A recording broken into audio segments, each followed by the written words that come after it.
Welcome to Phin-Addict Fury, everybody.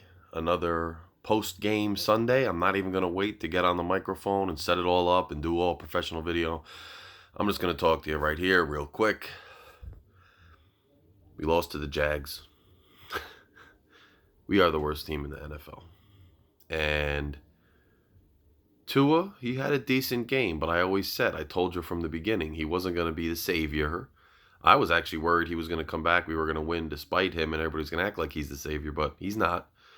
He had a pretty decent game. He started off pretty well, but that interception that he threw was terrible. I don't know if it was a lack of arm strength. I don't know if it was a bad decision, a poor read. I don't know what it was. But the fact of the matter is, it doesn't matter. We traded away a pick, which probably is going to be a top 5. I thought it wouldn't be. I thought we'd be around 500. I don't think so anymore.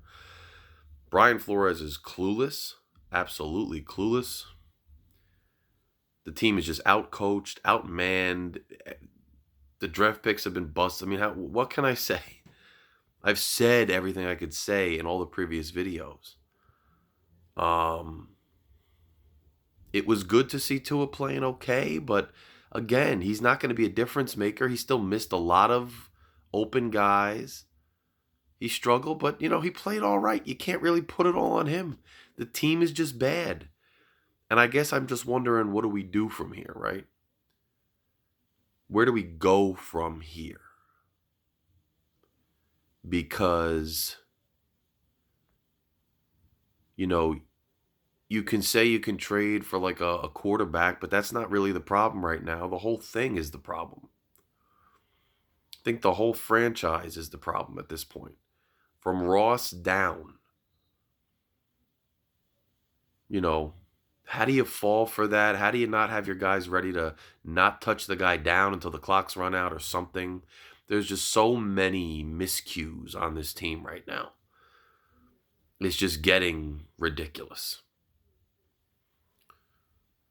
Again, getting rid of those veterans on offense and defense, somebody's got to be taken into account for that.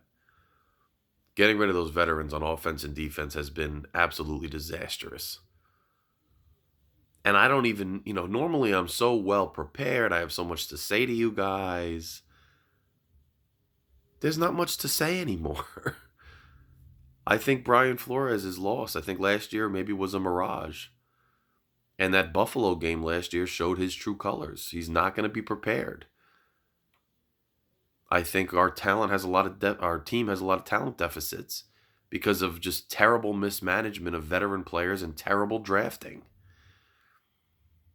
And at this point, again, I don't know where we go. We're going to sit through the rest of the season because that's how Ross does it. I don't think he's going to do anything on the fly. We're going to wait till the end of the season with more of this nonsense, more of this garbage.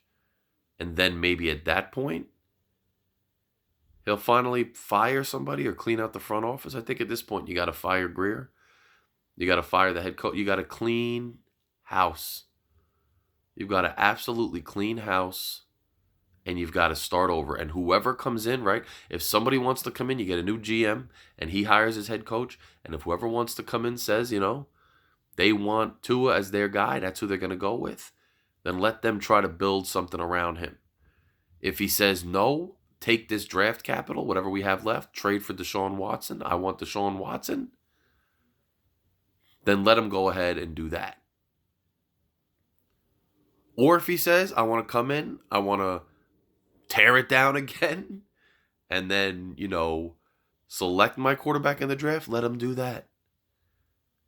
But let's change it up. And by the way, I'm sick of the way football is these days. Can I just tell you right now? These new offenses that they say are such innovative offenses, where you're never behind center anymore. There's no fullback. There's no lead blocker. These new offenses, you're going for it on 4th and 1, and it's a shotgun. What are you doing? Why would you do that? 4th and 1, shotgun, and then a handoff? I just hated it. I didn't like it. I don't even know why you really go for it there. I understand. I'm not totally against going for it because I kind of felt the energy. It's sometime, I thought maybe they'd get it. But in hindsight, you just kick the ball. Then the defense steps up, but then they blow it on that call because the coaches didn't prepare them for what was coming. They were outcoached. Urban Meyer outcoached Flores there. And Flores has been getting outcoached all year. So Tua could be all right or whatever. He could be average. The team is terrible. And again, like I said in the last video, we don't have any pieces. So if somebody comes in, they don't really have any pieces to build around unless they really believe in Tua, which I think most regimes, from what they've seen so far, are not going to be crazy about it. We played okay. But they're probably just going to tear the whole thing down. So we're back in year 3. It's a 3-year Dolphins cycle. And I'm not even going to sit here and talk and talk and talk. I'll have something maybe better for you, more comprehensive later this week, maybe. Maybe. But for now, all I can say is it's year 3 and it's time to tear it down and rebuild it again. Same thing every 3 years like clockwork. Phin-Addict Fury, Larry, signing off. Talk to you guys soon.